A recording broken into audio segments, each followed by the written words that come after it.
Hey guys, myself Nancy Juliana and today we are going to learn about क्रिया से संज्ञा की 7th part. अगर आपने पिछला वीडियो नहीं देखा है तो उनको देख सकते हैं, इनके बाद इनको देखिए, आपको ज़्यादा बेटर में समझ आएंगे। So let's start. निम्न क्रियाओं की संज्ञा एल या प्रत्यय लगाकर बनती है। कुछ क्रियाओं को सीधे एल जोड़ा जाता है, जैसे डिसमिस। डिसमिस में सीधे हम लोग एल जोड़ दिए यहाँ पे, तो इसको हम लोग पढ़ेंगे डिसमिसल। और कुछ क्रियाओं को एल जोड़ते समय स्पेलिंग में थोड़ा सा परिवर्तन किया जाता है। उदाहरण देखते हैं, जैसे कि क्रिया, इधर के जितने भी है ये सब क्रिया हैं और इधर के जितने भी है ये सब संज्ञा है। तो चलिए इनका एक एक करके हम लोग देखते हैं।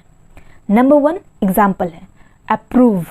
इंग्लिश से इन हिंदी अप्रूव, और इसका अर्थ होता है स्वीकृत देना, और इसका संज्ञा अप्रूवल। अप्रूवल को हम लोग संज्ञा कहते हैं और इसका अर्थ है स्वीकृति। नेक्स्ट वर्ड बरी।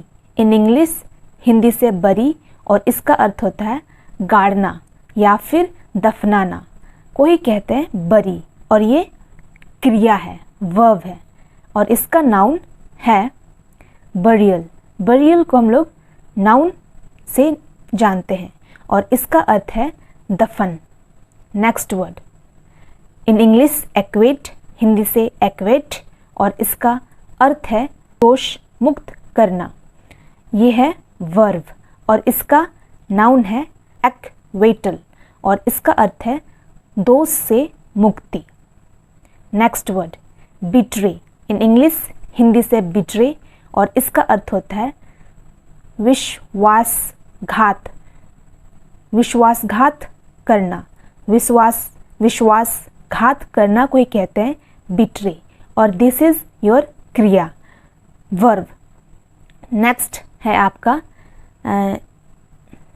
इसका नाउन है बिट्रियल। बिट्रियल को हम लोग नाउन से जानते हैं और इसका अर्थ है विश्वासघात। इसका अर्थ है विश्वासघात। Deny. In English deny, Hindi से डिनाई, और इसका अर्थ होता है अस्वीकार करना। अस्वीकार करना को कहते हैं डिनाई, और ये है वर्ब, और इसका नाउन है डिनाइल। डिनाइल का अर्थ होता है अस्वीकार। अस्वीकार, अस्वीकार को हम लोग डिनाई कहते हैं और डिनाइल कहते हैं। अस्वीकार को डिनाइल कहते हैं, और ये है नाउन। Next word dismiss. इन इंग्लिश हिंदी में डिसमिस, और इसका अर्थ होता है बर्खास्त करना। बर्खास्त करना को ही कहते हैं डिसमिस, और ये है क्रिया, और इसका संज्ञा डिसमिसल। यहाँ एल लग जाता है तो ये क्या बन जाता है? हम लोग क्या पढ़े थे? हम लोग पढ़े थे कि ये नाउन बन जाता है डिसमिसल, और डिसमिसल का अर्थ होता है बर्खास्तगी। बर्खास्तगी को कहते हैं डिसमिसल। Next word portray. इन इंग्लिश हिंदी से पोट्रे, और इसका अर्थ होता है चित्र बनाना। चित्र बनाना को ही कहते हैं पोट्रे, और ये है वर्ब मीन्स क्रिया, और इसका संज्ञा या नाउन है पोट्रेयल। पोट्रेयल को हम लोग संज्ञा कहते हैं, और इसका अर्थ है चित्रण कर्ण को कहते हैं portrayal. Next word rehearsal. In English Hindi से रिहर्सल, और इसका अर्थ होता है पूर्वाभ्यास करना को ही कहते हैं रिहर्सल, और ये है क्रिया, और इसका संज्ञा रिहर्सल। रिहर्सल का अर्थ होता है पूर्वाभ्यास। Next word refuse. Refuse in English Hindi से रिफ्यूज, और इसका अर्थ होता है इनकार करना। इनकार करना को ही कहते हैं रिफ्यूज, और ये है क्रिया। इसका संज्ञा है रिफ्यूजल। रिफ्यूजल संज्ञा है, और इसका अर्थ है इनकार। इनकार को ही कहते हैं refusal. Next word revive. Revive इन इंग्लिश हिंदी से रिवाइव, और इसका अर्थ होता है पुनर्जीवित करना।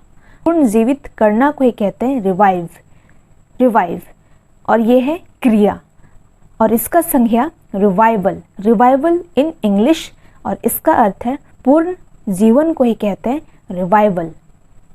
सो आज का टॉपिक में हम लोग इतना तक ही रखते हैं, और बाकी के जितने टॉपिक आने वाले हैं वो हम लोग नेक्स्ट पार्ट में देखेंगे। मेरे सभी व्यूअर्स के लिए इंफॉर्मेशन है, अगर आप इससे भी और एडवांस लेवल का इंग्लिश सीखना चाहते हैं तो आप मेरे सेकंड चैनल को फॉलो कर सकते हैं, learn English with Nancy, and also you can follow me in Instagram, the link is given below, go and check it. If you like this video, then subscribe to this channel and press the bell icon also. Thanks for watching the video. So take care of yourself and bye-bye.